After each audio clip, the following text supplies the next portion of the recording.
In today's video, I'm going to teach you how to add a Go card to your Apple Wallet. Now here's a quick heads up, as of now the TransLink Go card from Australia can't be added directly to Apple Wallet for tap and go use, but don't worry, I'll walk you through what you can do instead to manage your Go card effectively. First, you'll want to start by downloading the MyTransLink app. This app is available on the App Store, making it easy for anyone with an iOS device to find and install.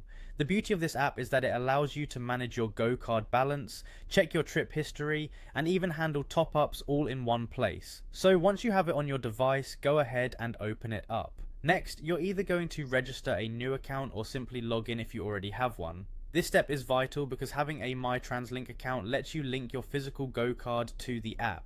Linking the card is a straightforward process, and don't worry, the app will guide you each step of the way.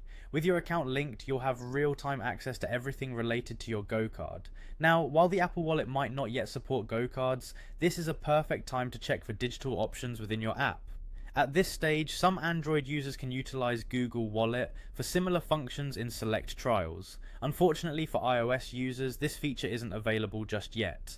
It's a handy alternative for those in the Android ecosystem, but a feature to watch out for in the future on Apple devices. Speaking of staying current, it's crucial to keep yourself updated on any advancements related to TransLink services.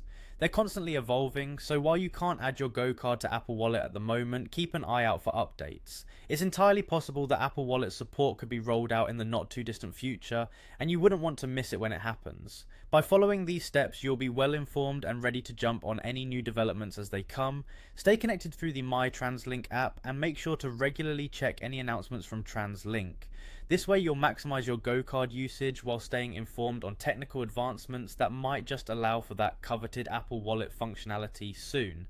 With these steps, you're in a great position to manage your Go card efficiently while also being ready for any future updates. Thanks for watching, and make sure to subscribe for more helpful tech tips.